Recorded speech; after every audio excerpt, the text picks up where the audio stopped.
Shalom dan puji Tuhan saudara atas kebaikan Tuhan pada setiap kita, sehingga pagi ini dengan izin Tuhan kita boleh bangun dengan tubuh yang sehat, pikiran cergas dan semangat yang berkobar-kobar untuk melayani Tuhan. Untuk memulai renungan kita, mari kita berdoa. Bapa Surgawi, terima kasih karena bersama dengan kami pagi ini sementara kami mendengar dan mempelajari firman Tuhan. Dalam nama Yesus kami berdoa. Amin. Saudara dan saudari yang dikasih dalam Kristus, tajuk renungan kita pagi ini ialah Tuhan melihat hati. Apa maknanya Tuhan melihat hati? Firman Tuhan di dalam 1 Samuel 16 ayat 7 mengatakan, "Tetapi berfirmanlah Tuhan kepada Samuel, janganlah pandang parasnya atau perawakan yang tinggi, sebab aku telah menolaknya. Bukan yang dilihat manusia yang dilihat Allah. Manusia melihat apa yang di depan mata, tetapi Tuhan melihat hati." Saudara, menarik bacaan kita hari ini yang saya ambil di dalam buku Samuel, 1 Samuel 16 ayat 1 sehingga 13. Ini merupakan kisah di mana Daud diurapi menjadi raja. Yang menariknya ialah bagaimana pemilihan Daud ini dilakukan.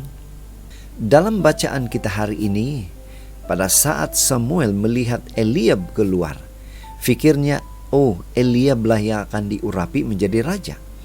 Namun Tuhan memberitahu Nabi Samuel bahwa bukan Eliab yang berkenan di mata Tuhan.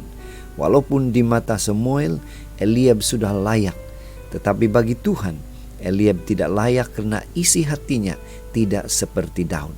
Karena apa? Tuhan melihat hati. Saudara, pernahkah Anda merasa begitu termotivasi oleh seorang hamba Tuhan sehingga entah secara tidak sengaja Anda meniru berbagai kebiasaan dan gaya hidupnya?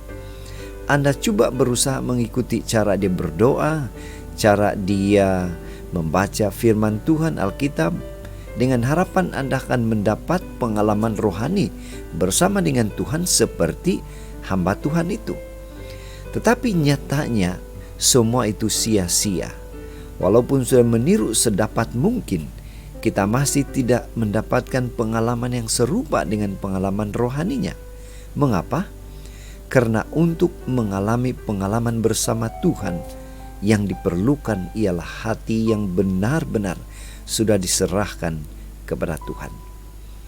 Saudara yang dikasih dalam Kristus, seringkali kita sebagai seorang Kristen, kita berpikir tentang cara apa yang harus dilakukan supaya kita boleh mengalami pengalaman bersama dengan Tuhan, atau doa seperti apa yang akan dijawab oleh Tuhan, atau bagaimana caranya membaca Alkitab yang benar.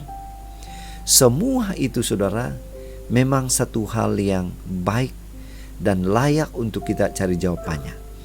Akan tetapi yang lebih utama ialah bagaimana hati kita di hadapan Tuhan. Adalah sia-sia kita melakukan banyak hal yang nampak kelihatan baik dan rohani, tetapi bukan dengan hati yang jujur mengenal Tuhan secara lebih mendalam. Dalam hal ini kiranya kita tidak berfokus pada hal yang salah. Tuhan tidak melihat cara atau pengorbanan kita dengan pikiran berapa lama saya berdoa atau berapa banyak waktu saya gunakan untuk mempelajari firman Tuhan, berapa banyak persembahan saya. Saudara, Tuhan mencari hati yang lapar dan haus akan Dia. Lakukanlah praktik kerohanian bukan hanya dengan cara yang benar, melainkan dengan sikap hati yang benar di hadapan Tuhan. Itu sebabnya pada pagi ini mari kita ingatkan diri kita bahwa semua tindakan rohani tanpa sikap hati yang benar adalah sia-sia. Inilah doa dan harapan kita saudara. Mari kita datang pada Tuhan. Mari kita serahkan hati kita sepenuhnya pada Tuhan, supaya bila mana itu kita lakukan dengan baik, Tuhan akan melihat kesungguhan, kejujuran hati kita, ingin mengalami sukacita rohani bersama dengan Tuhan. Mari kita buat saudara. Mari kita tetap setia, tetap semangat, tetap positif, tetap sihat bersama dengan Tuhan sampai Maranatha. Tuhan memberkati kita. Mari kita berdoa. Bapa Surgawi, terima kasih karena Engkau memberikan kami pengertian bagaimana hati kami itu harus benar-benar diserahkan kepada Tuhan, dan biarlah semua itu berkenan kepada Tuhan. Dalam nama Yesus kami berdoa. Amin.